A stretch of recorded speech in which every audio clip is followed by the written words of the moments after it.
আমি খুবই ভাগ্যবান। সেদিন আমার বেঁচে থাকার কথা ছিল, মৃত্যু থেকে অনেক কাছে ছিলাম। আমি আমারই সংসদ এলাকায় আমার নিজের বাসাকে এড়িয়ে পার্শ্ববর্তী আর একটা বাসায় আশ্রয় নিয়েছিলাম। বেশ। তখন চারদিক থেকে মিছিল আসছিল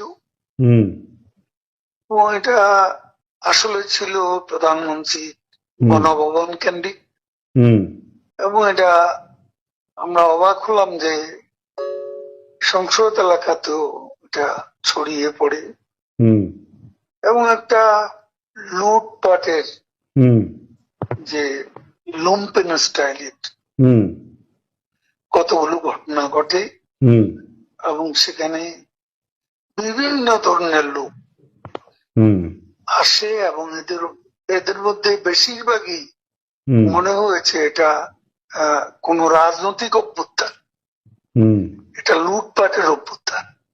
না, একটা কথা জিজ্ঞাসা করি, সে তো আমরা তখন সেটা দেখলাম এবং মাননীয় প্রধানমন্ত্রীকেও যে বাসাতে ছিলাম তারা সে বাসাতেও হামলা করে। আচ্ছা। তারা জানতো না যে সেখানে আমি আছি। আচ্ছা। আমার বাসা তারা লুটপাট করেছে, কিন্তু যে বাসায় আমি গিয়ে আশ্রয় নিলাম সেখানে তারা হামলা করবে এটা আমি ভাবতাম। কিন্তু সেখানেও দেখলাম যে অনেক লোকজন ঢুকে পড়ে এবং তারা ভাঙচুর লুটপাট করতে থাকে। আমি আমার স্ত্রী সহ আমরা বাথরুমে ঢুকিয়ে যাই, অনেকক্ষণ ছিলাম, প্রায় 5 ঘন্টা। তারপর একটা পর্যায়ে এরা তো ওই বাথরুমের ভিতর সেখানেও কমোড, বেসিন এগুলো তো লুটপাট করেছে সব জায়গায়। সেগুলোর লোভে প্রথমত তাদেরকে আমার ওয়াইফ সেই বাথরুমের মুখে দাঁড়িয়ে বারবার বলছিল যে আমি অসুস্থ, এ কথা বলে তাদের ফিরিয়ে দিচ্ছে। তো একটা পর্যায়ে তারা এই বাথরুমে যেগুলো আছে সেগুলো লুট করার জন্য জোরপূর্বক প্রবেশের হুমকি দেয়। তো সে সময় আমার ওয়াইফ জিজ্ঞেস করে যে কি করবো, খুলে দাও যা হবে। তারপরে 7-8 জন ছেলে ঢুকলো, তার খুবই আক্রমণাত্মক দৃষ্টিভঙ্গি মনোভঙ্গি নিয়ে। তখন হঠাৎ তারা আমার দিকে তাকায়, আমার দিকে তাকিয়ে আপনি নেত্রী চলে গেল, আপনি জাননি কেন? আমি কিছু বলছিলাম। তারপরে ছেলেদের মধ্যে কি ভাবের উদয় হয়েছে জানি না, তারা আমাকে বলে আপনার ছবি তুলবো। তারপর আমার ছবি তুলতে শুরু করলো, সেলফি নিচ্ছিল, ছবি তুলছিল। এরা ছাত্ররা অনেকে আমাকে চেনে, তো কি কারণে তারা তখন আক্রমণাত্মক যে মনোভাবটা ছিল সেটা নিমেষে শীতল হয়ে গেল। এরা ঠান্ডা মাজাজে তখন কথা বলছিল। আচ্ছা।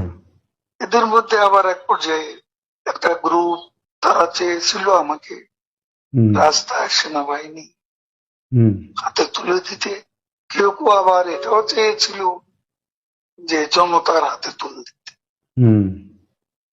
এটা অবশ্যই তখন একটা মানসিক ভাবে ভেতরে ভেতরে ভেঙে পড়েছিলাম।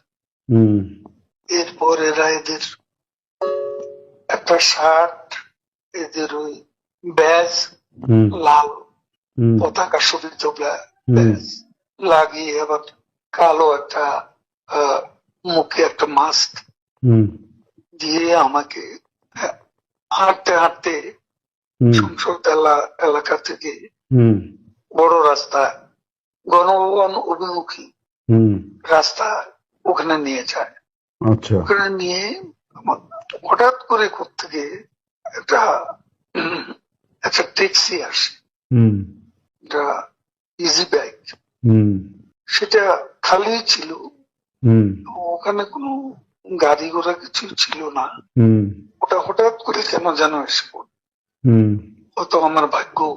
এরা দুজনে আমাকে নিয়ে, আমার ওয়াইফকে নিয়ে ওটাতে উঠলো আর বলতে লাগলো, ওতে তো অসংখ্য মানুষ, হুম চেক আপ সব জায়গায়।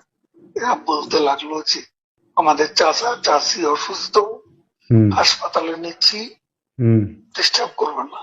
হুম এই করে করে নিয়ে গেল একটা অনেক দূরে একটা জায়গায়। তো এটা হলো, ভাবতেও পারেনি ওরা যখন বাথরুমে ঢুকলো যে বেঁচে হুম থাক, হুম সে বেঁচে থাকাটাই